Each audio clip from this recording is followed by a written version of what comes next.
Before Jamestown, before Quebec, a band of Frenchmen built a fragile outpost on the shores of the New World. They dreamed of empire and vanished into history. This is the story of Charlesfort, the colony time forgot, and the ghosts it left behind. Long before Jamestown, before the Pilgrims, before the name America had found its place on the maps of Europe, there was Charlesfort.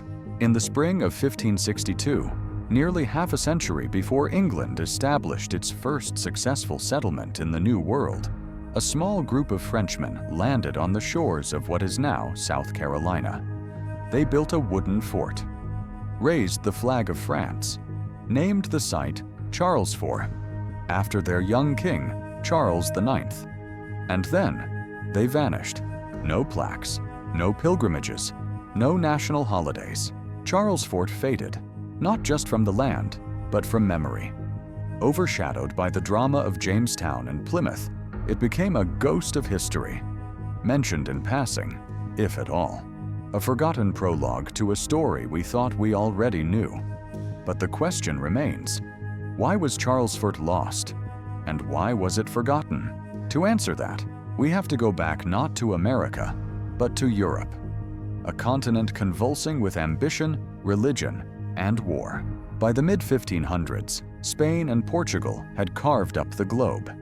With papal blessing, they drew imaginary lines across the oceans, declaring entire continents their own. Regardless of who already lived there, gold poured into Spanish coffers. Catholic missions spread like wildfire. And every new land discovered was another jewel in the imperial crown. But France, restless, fractured, and watching from the sidelines, was growing impatient. The French monarchy had missed the first wave of conquest. It had no silver fleets, no Andean viceroyalties, no Caribbean sugar islands to its name. What it did have, however, was a bold class of navigators, a powerful navy, and a growing faction of religious dissidents, the Huguenots, who believed the New World could offer something Europe could not: a fresh beginning. The story of Charlesfort begins with them, with a group of Protestant reformers and royal backers who dared to challenge both Spain's colonial monopoly and the Catholic Church's global reach. Their plan was simple in theory, radical in execution: sail west, find land not yet claimed, and plant a Protestant French colony on the edge of Spain's empire. It was a gamble, and the stakes were everything. Leading the expedition was Jean Ribault, a skilled navigator and devout Huguenot with a vision for a French haven across the sea. He believed France could build a new colony, not just as a commercial venture, but as a sanctuary, a place where persecuted Protestants could worship freely, where French power could expand, and where the Catholic Spanish grip on the Americas could finally be broken. In April of 1562, Ribault set sail with a small fleet, heading west across the Atlantic. Their goal: find land on the southeastern coast of North America, territory that Spain claimed but had not yet settled. After weeks at sea, the French made landfall near the mouth of a vast, calm bay, today known as Port Royal Sound in present-day South Carolina. The site was ideal. Sheltered, fertile, and seemingly unclaimed, it offered everything they needed. The French quickly built a small fort of logs and earth, Charlesfort, and raised the French banner. They believed they had beaten Spain to the prize, but what they had actually done was light a fuse. Charlesfort was more than a footnote. It was a direct challenge to the Spanish Empire, a warning shot across the Atlantic. Spain, already furious at French privateers raiding their treasure fleets, now saw Protestant France staking claims in their most sacred territory, La Florida. And yet, Charlesfort was no grand outpost. It was small, fragile, undersupplied. Ribault, having fulfilled his mission, left a small group of men behind to hold the fort while he returned to France for reinforcements. It was a decision that would haunt them all. What followed was a slow unraveling of leadership, of morale, of hope. Charlesfort, alone and forgotten, became a case study in how colonial dreams could collapse before they even began. But that collapse, and its erasure from the historical record, wasn't just the result of poor planning or misfortune. It was part of a larger geopolitical calculus. Spain didn't just destroy the remnants of the colony, they destroyed its memory. France, engulfed in civil war, never came back for it. And so, over time, the first French colony in what would become the United States disappeared from history. No triumphant returns. No settlements were built upon its ruins. No descendants to carry its legacy. Just silence. And yet, Charlesfort matters. Not because it succeeded, but because it almost did. It reveals a forgotten dimension of early American colonization, one in which France, not England or Spain, might have dominated the eastern seaboard. This is one in which Protestant settlers arrived half a century before Jamestown. This was not a dry run. It was a genuine attempt, a spark. And like so many sparks, it was stamped out before it could burn. But the story didn't end with Charlesfort's failure. It's time to tell it. In the mid-1500s, the Kingdom of France was growing restless. While Spanish galleons returned from the Americas heavy with gold and silver, and Portuguese ships loaded with spices navigated the sea routes of Africa and Asia, France remained a spectator in the most excellent imperial scramble in history.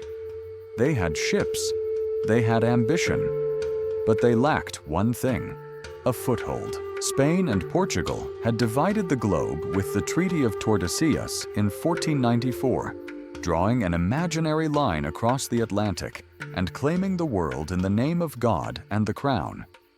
But to the French, this line, and the papal bull that sanctified it, was nothing more than a Spanish fantasy. France had not been consulted, and they had no intention of abiding by it. The rising stars in France's court knew that colonization was no longer just a Spanish or Portuguese affair. To remain a power in Europe and on the seas, France would have to plant its own flag, somewhere, anywhere, and quickly.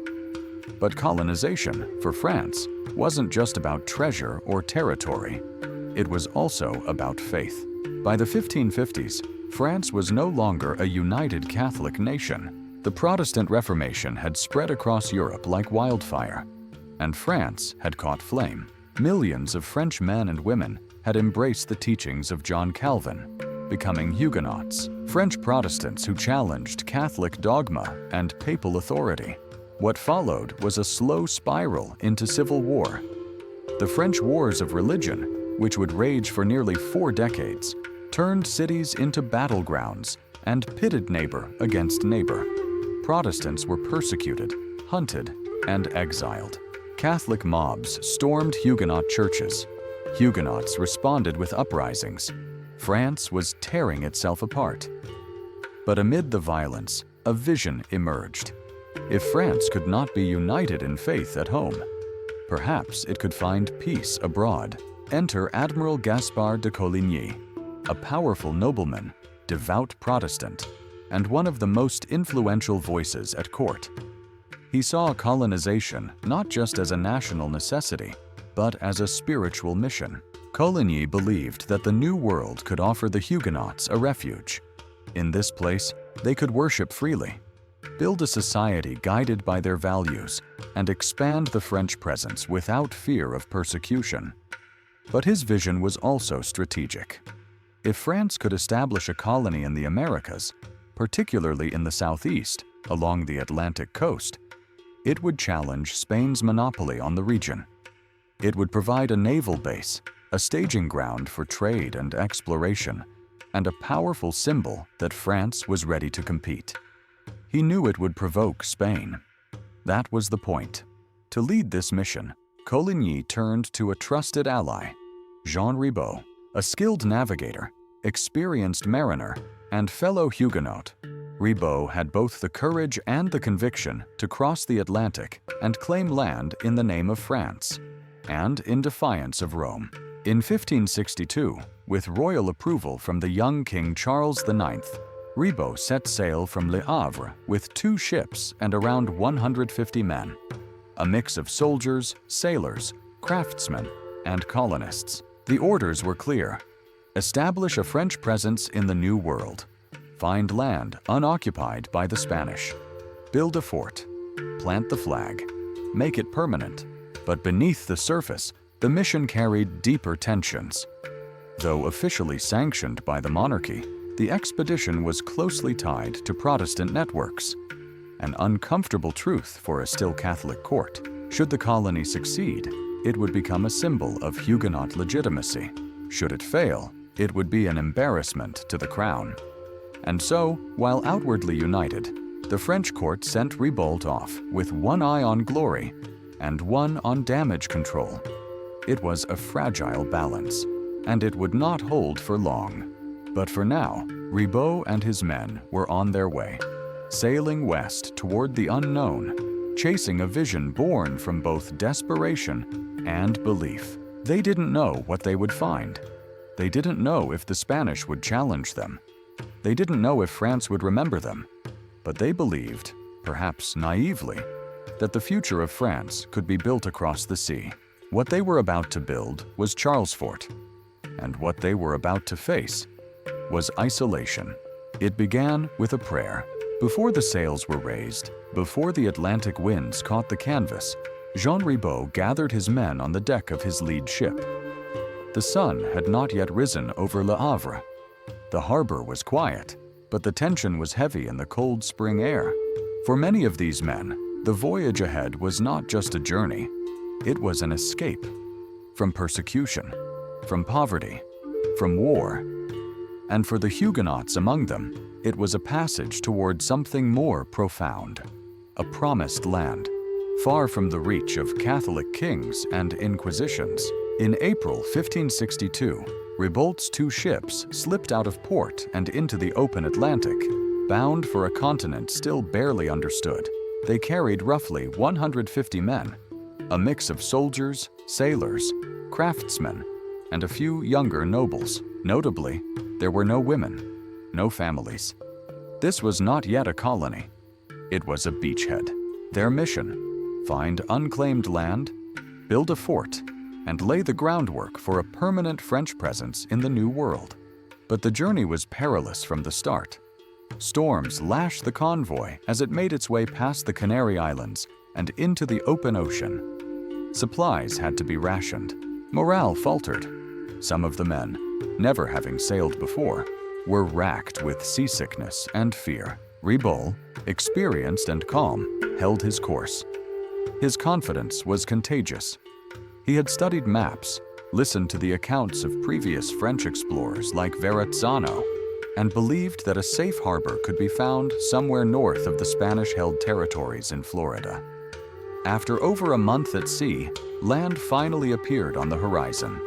A chain of low, sandy islands off the southeastern coast of what is now the United States. They were not the first Europeans to arrive. The Spanish had made landfall in Florida decades earlier, but they had not yet established permanent settlements this far north.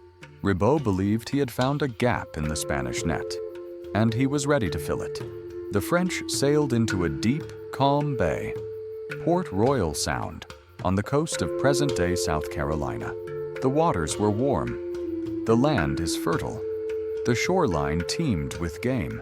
To the settlers, it must have looked like paradise. Ribault and his men disembarked and explored the surrounding terrain.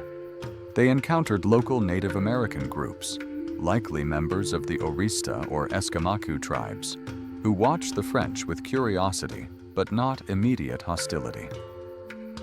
Through cautious gestures and trade, a fragile understanding began to take shape. The French offered tools and trinkets. In return, they were shown fresh water, crops, and hunting grounds. It was not a partnership, not yet, but it was peaceful. And for Ribault, that was enough. The settlers selected a site on a small bluff overlooking the sound and began building a wooden fort. It was basic but functional. A palisade wall, a few structures inside, storage areas, and a lookout. They named it Charlesfort in honor of their king. A carved stone was placed at the center, inscribed with the arms of France. Symbolically, this was now French land, but Charlesfort was never meant to stand alone. Ribault's orders were clear: establish a foothold, assess the land, and return to France for reinforcements. The real colony, with families, supplies, and infrastructure, would come later. After several weeks of construction and scouting, Ribault prepared to leave. He selected a small contingent of around 30 men to remain behind. They would defend the fort, maintain relations with the natives, and await his return, which, if all went to plan, would be in a matter of months. But even then, as Ribault's ship vanished over the horizon, those left behind must have felt a rising unease. They were now utterly alone, surrounded by wilderness, dependent on unfamiliar allies, with no guarantee that France would remember them in time. What none of them could know was that Ribault's return would be delayed by war, that no ships would arrive in the coming months. If supplies ran out, alliances would fray, and desperation would take hold.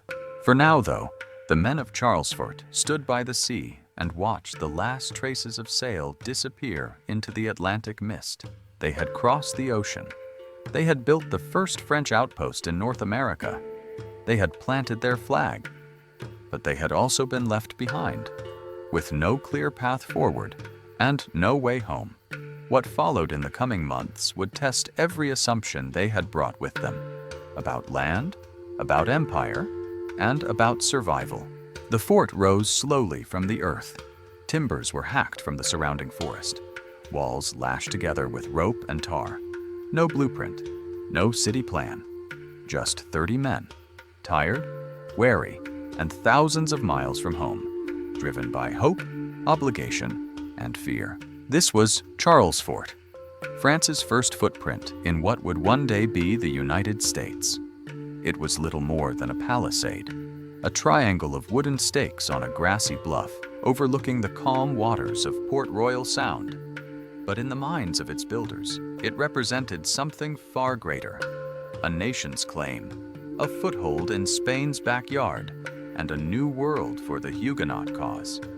At first, there was purpose, discipline, pride. Each morning, the men rose early, driven by the urgency of their isolation. They chopped wood, dug trenches, and built shelters, crude but sturdy enough to withstand the coming summer storms. They fortified the perimeter, raised a lookout post, and organized the interior into quarters, storerooms, and makeshift barracks. There was no time for comfort, just survival. But even as they worked, one truth echoed in every hammer's strike. Ribault was gone. Their leader, their guide, their connection to France. His promise to return with reinforcements and supplies now hung in the air, a fragile hope, thinning by the day. And still, they built. The land, at first glance, seemed generous. The forests teemed with deer, rabbits, and wild turkeys. The waters were rich with fish and oysters. Fresh water could be found inland. To the settlers, it looked like Providence. But appearances were deceiving. They knew little of the soil, less of the seasons, and almost nothing of the environment's deeper rhythms. Their crops, planted in unfamiliar soil, began to fail. Game grew scarce as hunting intensified. Fish were harder to find as the tides shifted. The nearby native tribes, likely the Orista or Escamacu, had watched the French arrival with caution. There had been peaceful exchanges. The French offered beads, axes, and cloth. In return, they received food, direction, and, for a time, tolerance. But language barriers, cultural misunderstandings, and colonial arrogance took their toll. What the French saw as trade, the locals may have viewed as tribute. What the French expected as an alliance, the locals may have interpreted as an occupation.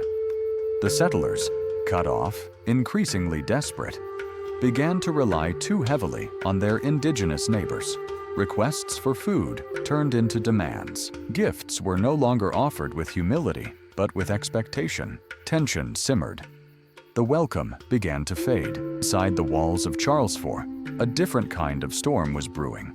Without Ribot's leadership, command fell to a young officer named Albert de la Pierria. By the record, he was strict, perhaps necessarily so. But the men saw him as tyrannical, arrogant, and cruel. Accusations of beatings, harsh punishments, and unjust orders began to spread. With no honest government, no clergy, and no established chain of command, discipline unraveled, factions formed, resentments deepened. The once cooperative mission began to decay from within. By midsummer, the heat was oppressive. Mosquitoes swarmed the fort. Disease crept in. Food stores dwindled faster than anyone expected. And still, no ships appeared on the horizon. The colonists were alone, abandoned. Morale collapsed. Some begged to leave, to build a boat, to risk the ocean. Others clung to the hope that Ribault would return. That help was coming, that France hadn't forgotten them. But the weeks dragged on, and then the violence began. Albert de la Pierria, already unpopular, tried to restore order with an iron fist. But in a colony without law, power was fragile. One day, after a fierce confrontation, the settlers turned on him. He was executed, either shot or hanged, depending on the account. His death marked a point of no return. Charlesfort was now leaderless, directionless. The vision of a Protestant haven had devolved into a desperate struggle for basic survival. Still, the wooden walls of the fort stood, a hollow shell of their original purpose, a symbol of both ambition and abandonment. As the days grew shorter and the heat gave way to autumn winds, the settlers faced a terrible truth. They had only one way out: build a boat, sail across the Atlantic, risk everything on open water. They would try, but not all would survive. Charlesfort, the first French colony in the New World, was on the brink of collapse, not from foreign attack, but from the slow erosion of isolation, mismanagement, and hunger. The dream of empire had hardened into reality, and reality was cruel. They watched the sea for weeks. Every sunrise brought hope. Every sunset, disappointment. The horizon stayed empty. Jean Ribault had sailed away months earlier, promising to return with supplies and settlers. But no ships came, no sails, no word. Only the wind, the tides, and the growing silence of an isolated colony left to survive on belief alone.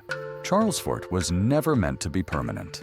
It was a beachhead, a start, but now it was something else entirely.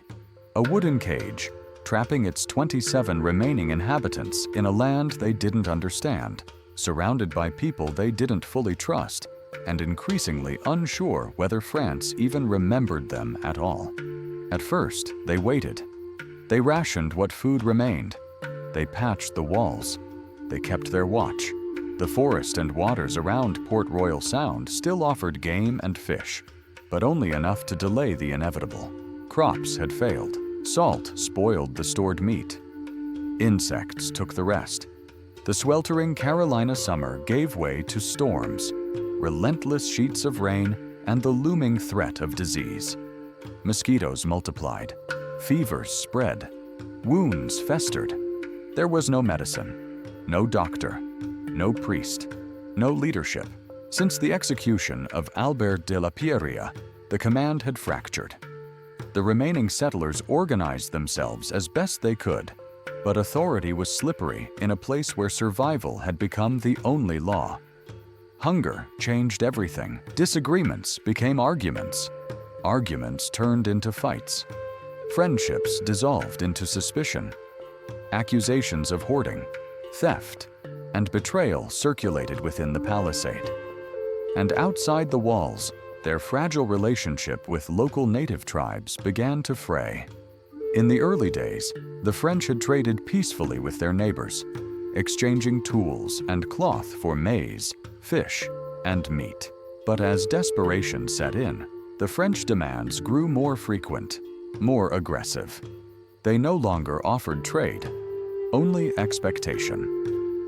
To the local Orista or Escamacu, this was a breach of trust. These strangers, who had arrived with strange clothes and powerful weapons, were now a burden. Worse, they were growing unpredictable. Some tribes refused to provide more food. Others vanished into the woods, severing contact.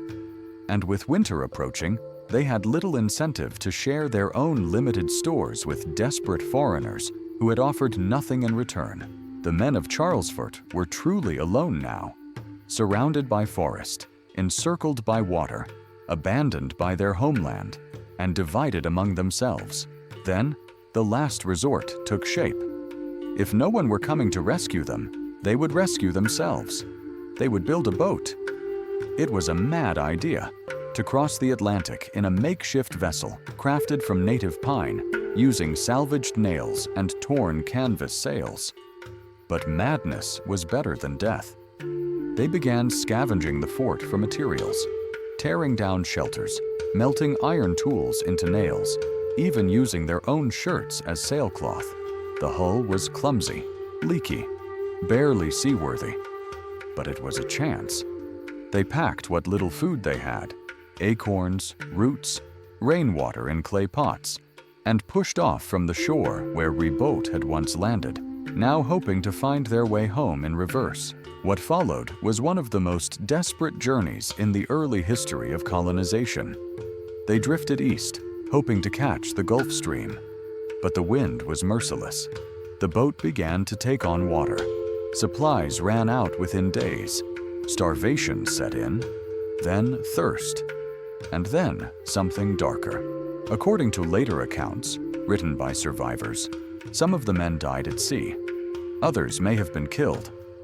There are suggestions of cannibalism, though no formal record confirms it. What is certain is that only a handful survived the voyage.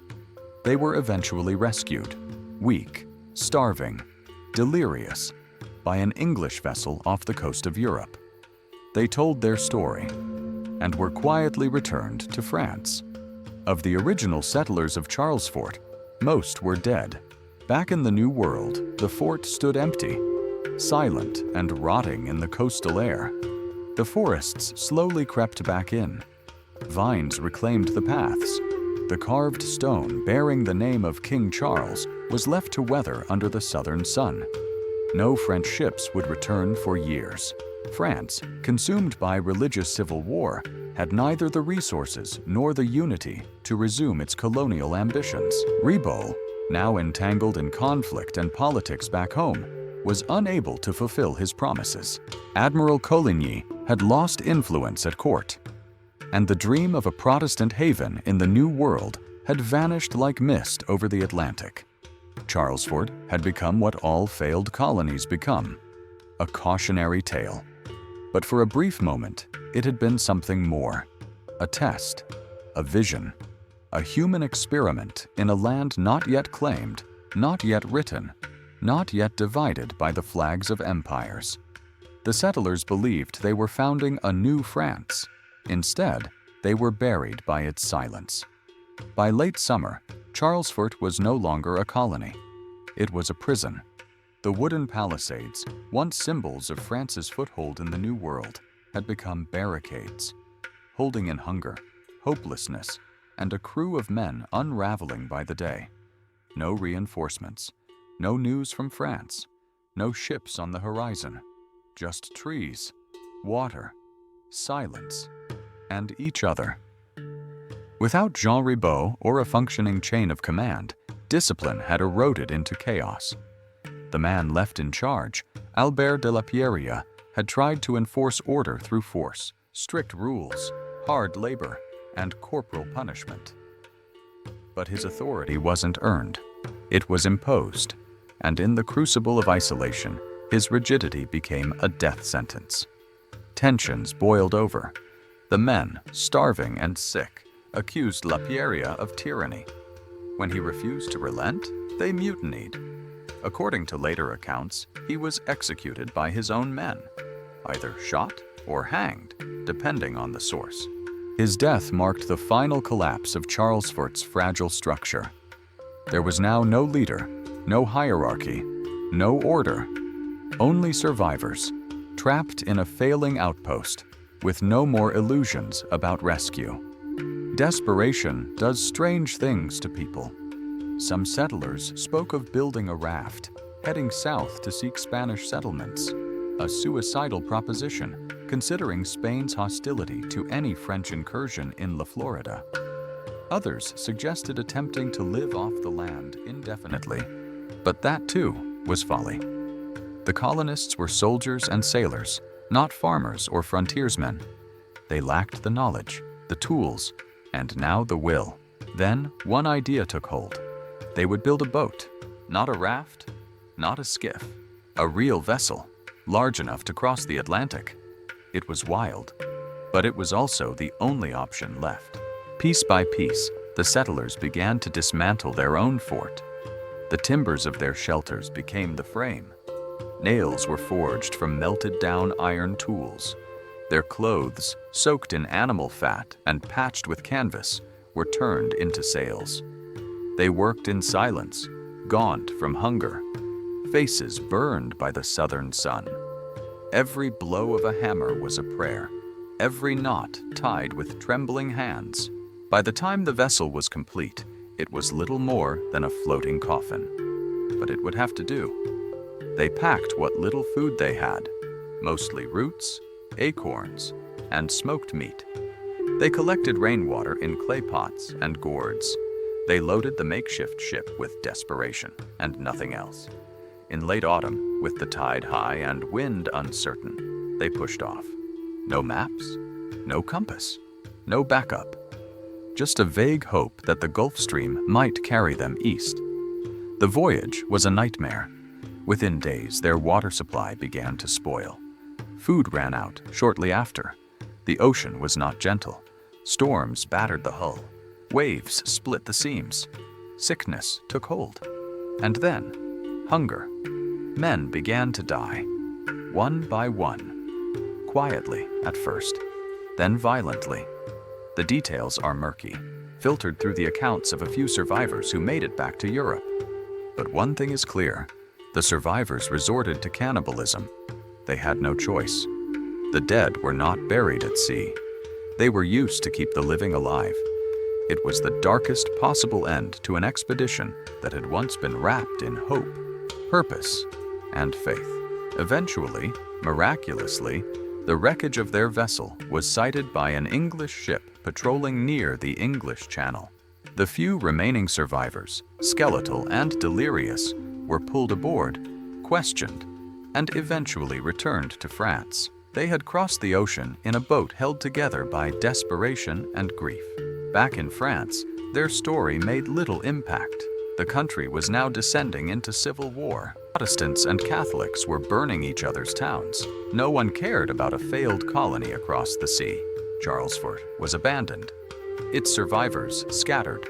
Ribot was detained in England for months, then returned to a France that no longer had the political will or unity to resume colonization. The fort itself sat empty on the Carolina coast. Nature reclaimed it. The palisades rotted. The soil swallowed its foundations. The nearby tribes moved on, remembering the strange men from across the sea and how they had starved, fought, and vanished. Years later, the Spanish would arrive, discover its ruins, and destroy what was left. They didn't want evidence of a French claim. They didn't want anyone to remember Charlesfort at all. And for centuries, few did. Charlesfort became a ghost, a cautionary tale buried beneath the triumphant myths of Jamestown, Plymouth, and Quebec. But it mattered. It was the first time France tried to plant its flag in North America, not for glory, but for refuge. It was a vision of empire built not by kings, but by survivors. And it was a vision that ended not in battle, but in silence. By the time the survivors of Charlesfort washed ashore in Europe, France was burning. not in metaphor, but in fact. The year was 1562. As their handmade vessel drifted across the Atlantic, France itself had begun to collapse, not under foreign invasion, but from within. The dream of empire, so carefully nurtured by Admiral Gaspard de Coligny and Jean Ribaut, was no longer the priority of a distracted crown. It was no longer a dream at all. It was ash. The fragile peace between Catholics and Protestants had finally shattered. On March 1st, just weeks before Ribaut had landed in the New World, Catholic troops attacked a Huguenot congregation during worship in the town of Vassy. Dozens were killed. More were wounded. The news spread like wildfire. What followed became known as the First French War of Religion. Huguenots rose in rebellion. Catholic militias responded with ferocity. Across the kingdom, towns were seized, churches burned, and citizens butchered. Whole cities turned into battlegrounds as the streets of France echoed with the sounds of cannon fire, screams, and hymns, sung on both sides. The conflict was not just religious, it was political. Princes, dukes, and bishops all jockeyed for control of the throne and its influence. In this climate, colonization became an afterthought. The New World might as well have been the moon. Jean Ribaut, fresh off his mission to Charlesfort, returned to a homeland unrecognizable. He had come back expecting praise, resources, and reinforcements. Instead, he found suspicion, division, and danger. As a known Huguenot, his association with Coligny made him a political target. Even worse, he was arrested in England, where he had docked briefly en route to France. There, he was detained for months, suspected of espionage, and quietly interrogated. By the time he returned home, the network that had supported his colonial efforts was in disarray. Admiral Coligny, the architect of French overseas ambition, had lost his influence at court. King Charles IX, barely a teenager, was now surrounded by Catholic advisors more interested in stability than in risky colonial ventures. The court no longer wanted conflict with Spain, especially not in the Americas. And that's precisely what Charlesfort had become, a provocation. To make matters worse, word had reached Europe that the Spanish were aware of the French colony. Their silence was ominous. If France attempted to return to reinforce or rebuild Charlesfort, it risked triggering a war far from home, while already fighting one on its own soil. So the mission was shelved, quietly, permanently. There would be no second voyage, no resupply, no reinforcements. The few survivors of Charlesfort faded back into the cities and provinces from which they'd come. Some returned to military service. Others disappeared from the historical record entirely.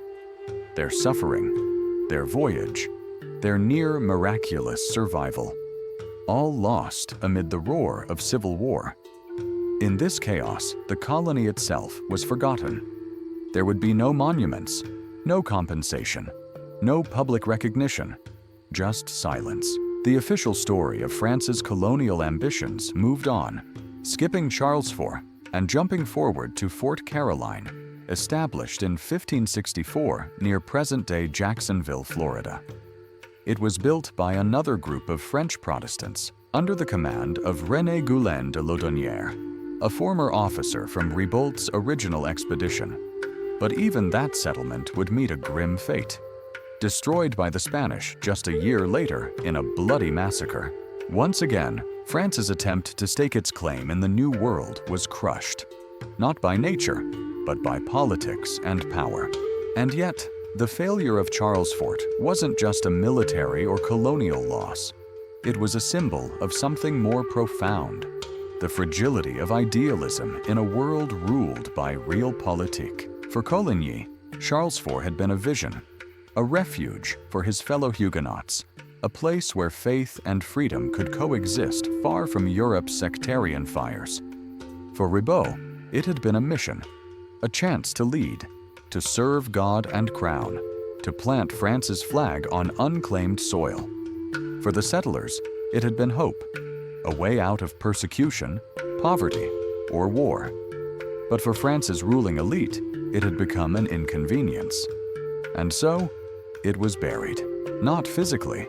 The remnants of the fort still stood in the Carolina Lowcountry, but historically, forgotten by textbooks, omitted from the national narrative and ignored in favor of more successful ventures, or at least more politically convenient ones. Had France been unified? Had the Huguenots not been driven into civil war? Had Ribault returned a year earlier? Perhaps Charlesfort would have survived. Perhaps it would have become a capital, a French Jamestown, a Protestant stronghold, the start of an entirely different colonial map. But history doesn't remember perhaps. It remembers the victors, and Charlesfort was not one of them. What it became instead was a whispered memory, a footnote in imperial ambition, erased by war and drowned by the very sea it once faced so defiantly. When news of a French fort on the coast of La Florida reached Spain, it wasn't taken lightly. It was taken as a threat. To the Spanish crown, the New World was not up for negotiation. It had been claimed, consecrated, and blessed by papal decree. It was sacred territory, both spiritually and strategically. And any foreign presence, especially one led by French Protestants, was not just an encroachment. It was heresy. By the time Spanish intelligence confirmed the construction of Charlesfort, the French had already abandoned it. The survivors had fled, and the fort stood empty, slowly being reclaimed by the Carolina coast. But to the Spanish, it didn't matter. The fact that France had dared to set foot in La Florida was an insult that had to be erased, completely and permanently.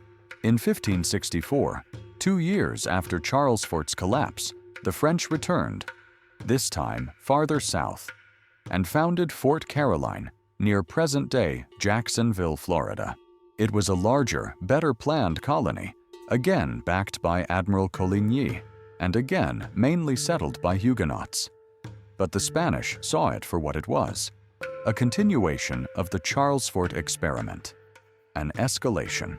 That same year, King Philip II of Spain dispatched Pedro Menéndez de Avilés, a ruthless and capable naval commander, to eliminate the French presence from Florida. He wasn't sent to negotiate. He wasn't sent to monitor. He was sent to destroy. Menéndez founded St. Augustine, the oldest continuously inhabited European settlement in what is now the United States, just 40 miles from Fort Caroline. It was both a city and a warning. Spain was here, and it intended to stay. Tensions flared immediately. French ships patrolled the coastline. Spanish troops scouted the French fort. But before any official conflict could begin, a storm struck, tearing through the coastline, scattering the French fleet, and leaving Fort Caroline vulnerable. Menéndez saw his opportunity. In September 1565, under the cover of storm and darkness, he marched overland with several hundred men and attacked Fort Caroline. It wasn't a battle. It was a massacre. The French defenders were caught off guard, many still weakened by hunger and exposure. The Spanish showed no mercy. Protestants were given a choice: convert or die. Most were killed on the spot. The slaughter continued south, where Ribault himself, who had returned to lead the French defenses, had shipwrecked with his men. They were found near Matanzas Inlet. Menéndez asked if they were Catholic. They were not. One by one, they were executed. Over 200 men were butchered, their bodies dumped into the marshes. The location was named Matanzas, the Spanish word for massacre, and it still bears that name today. With Fort Caroline burned and the French dead, Spain turned its attention north, to the first colony, the ghost town of Charlesfort. Spanish forces arrived sometime in 1566, guided by reports from native tribes who remembered the strange wooden fort and the starving men who once occupied it. What they found was decay. Charlesfort was rotting, overgrown, half swallowed by vines and earth. But that didn't matter. To the Spanish, it was a symbol, a warning, a scar on land they believed was their divine inheritance, and so they destroyed it. The remains were dismantled. What could be burned was burned. Anything that bore the mark of France, the flag, the carved stones, the layout, was erased. Not just as a matter of strategy, but of policy. Spain was determined to make sure that no other European power would claim a foothold on its soil. Not England, not France, and especially not Protestants. Their message was simple, brutal, and effective. Stay out or die. For decades afterward, Spain maintained military vigilance over La Florida and the southeast coast. Outposts were built, missions established. Native allies were armed and organized to watch for European ships. French and English expeditions that neared the region were harassed, captured, or killed. In many ways, Charlesfort's destruction marked the end of French ambitions in the region. After Fort Caroline, after the massacres, France turned its colonial gaze north, toward Canada, where the St. Lawrence River offered a safer corridor, and Spain's influence was weaker. And in the centuries that followed, Charlesfort slipped from history. There were no maps labeling its ruins. No French voyages returned to rebuild. Its location became vague, confused with later Spanish forts, misattributed on charts, or ignored altogether. Spain had done more than crush a settlement. They had wiped it from the record. But ghosts leave traces. Centuries later, archaeologists would unearth the remnants of the fort on Parris Island, South Carolina. They would find the footprint of the palisade, the remnants of the French hearths, charred wood, iron nails, artifacts that told a story long buried under politics, war, and willful silence. Charlesfort had lived, and then it had died, and then it had been erased, on purpose. But history has a way of circling back, and no matter how deep Spain tried to bury it, the first French colony in the New World could not be forgotten forever. For centuries, Charlesfort was a name without a place, a rumor, a ghost.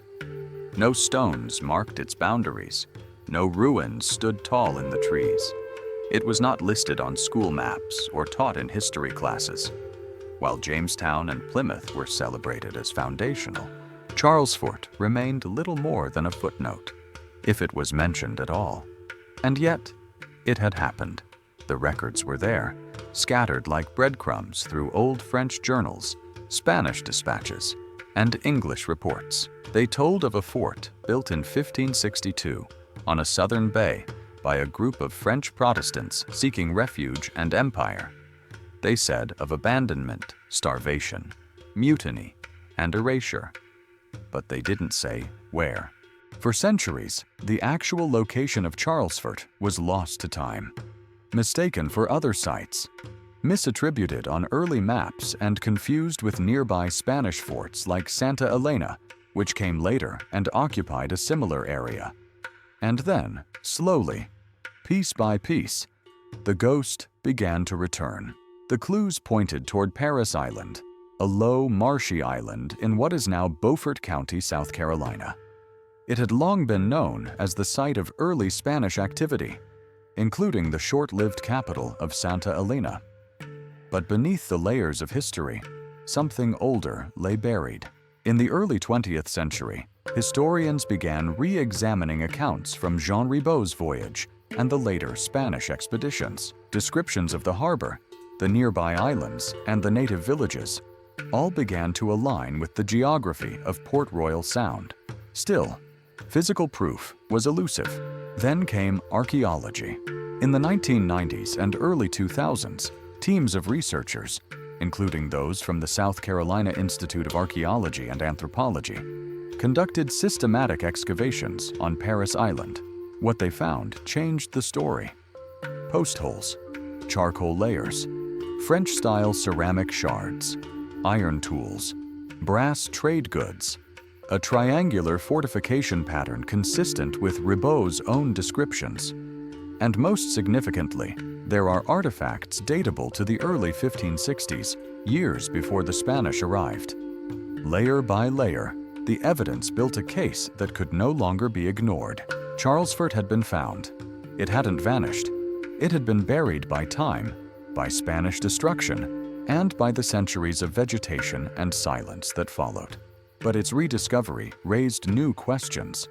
Why had it been forgotten? Why had such a significant chapter in American colonial history been erased from the national memory? The answers lie not in geography, but in politics and identity. For much of American history, the dominant narrative of colonization centered on English success. Jamestown, 1607. Plymouth, 1620. These were the foundational myths, the beginning of the American story. French and Spanish efforts were often relegated to the margins, seen as failures or irrelevancies. And in the case of Charlesfort, the fact that it was a French Protestant colony, one tied to a religious civil war and crushed by Catholic Spain, made it doubly inconvenient. It didn't fit the heroic arc. It ended in collapse. It left no descendants. But history isn't made of success alone. It's shaped by the attempts, the near misses, the forgotten chapters. And Charlesfort is one of the earliest. Today, Parris Island is best known as a Marine Corps training base. Recruits march across the same soil where Ribault settlers once dug trenches and hammered palisades. A small monument now stands near the site, acknowledging the fort's place in history. But few who pass through understand its significance. Yet Charlesfort's story is finally being told. In academic circles, it is now recognized as the first French settlement in what would become the continental United States, predating Jamestown by 45 years and even St. Augustine by several years, though that city would soon outlast them all. Books, documentaries, and historical surveys are beginning to acknowledge it. Archaeological reports are being published. Local educators in South Carolina are including it in regional history. It's not enough to restore Charlesfort to its rightful place. Not yet. But the ghost is stirring. And perhaps more importantly, its rediscovery reminds us of something vital. Colonial history was never a straight line. It was a chaotic, violent, and fragile web of competing dreams, most of which never came true. Charlesfort represents one of those dreams, a dream of refuge, of empire, of survival. It failed, but it mattered, because in failing, it exposed the limits of ambition, the cost of isolation, and the danger of believing that a flag planted in foreign soil guarantees permanence. And now, centuries later, its silence is finally being broken. Empires are usually remembered by what they built: cathedrals, capitals, monuments, cities that outlast the men who raised them. But sometimes, an empire is remembered, or forgotten, by what it almost became. Charlesfort was never meant to be a grand city. It was a beginning, a whisper of a French empire in the New World, spoken softly, then silenced. Today, when we think of the age of colonization in North America, we picture the British at Jamestown, the Spanish at St. Augustine, or the French sailing up the St. Lawrence. These are the winners in the narrative, the settlements that endured, the ones that left behind maps, monuments, and generations. Charlesfort left behind none of these. No descendants, no standing stones, no continuous line of cultural memory. And yet, for a brief moment, it was one of the first European outposts on the North American mainland. Not just a footnote, but a frontier. It came before Roanoke, before Jamestown, before Quebec, and it came with a vision, not of conquest, but of refuge. The Huguenots who sailed with Jean Ribault weren't just chasing gold or glory. They were fleeing a homeland that no longer had room for them. They were Protestants in a Catholic kingdom, dreamers in an age of war, and settlers in a land that belonged to others. Their colony was fragile, under-resourced, under-planned, and politically unsupported. But it was real. And for a few months, it represented a different possible future. One in which France, not England or Spain, carved the Atlantic coast into provinces. This is a story in which Protestant settlers, not Puritans or conquistadors, shaped the early American narrative. This is the one in which South Carolina, not Virginia or New England, became the symbolic starting point of European colonization. But that future never came. Charlesfort collapsed under its own weight, starved of support, abandoned by its homeland, and finally erased by its enemies. It was not taken in a glorious last stand. It fell slowly, silently, as leadership failed, as alliances crumbled, and as the Atlantic stretched too far between hope and reality. And yet, even in its failure, Charlesfort tells us something critical: that empire is not inevitable, that colonization is not a smooth march from flag to fort to state. It is uncertain, bloody, fragile, often forgotten. And when it fails, as it so often did in those early years, it is quickly buried. The story of Charlesfort, once lost but now brought to light through archaeology and rediscovered texts, is part of a broader reckoning with how history chooses what to remember. For centuries, it was convenient to forget the French Protestant experiment on the Carolina coast. It didn't serve the imperial myths. It didn't fit the victorious timelines. But history is more than victory. It's more than monuments. It's the whole record, including the places where things went wrong, where the plans didn't hold, where the future cracked and splintered. And in that sense, Charlesfort matters more now than ever, because it reminds us that colonization was not a clean story of destiny. It is essential to consider its complexities.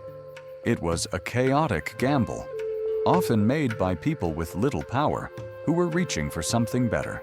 The Huguenots of Charlesfort weren't heroes or villains. They were human, and they paid the price of imperial ambition in hunger, despair, and death. Their legacy may not live on in towns or flags, but it survives in the soil, in the traces of their hands, in the nails they forged, in the wooden beams they carved from Carolina forests. It survives in the silence they left behind. And now, in the telling of their story, that silence is finally broken. History remembers the victors, but sometimes it's the failures that teach us the most. Charlesfort wasn't the start of a forgotten empire. It was the end of a fragile dream, one that vanished not in war, but in waiting. And for centuries, the world forgot it ever happened.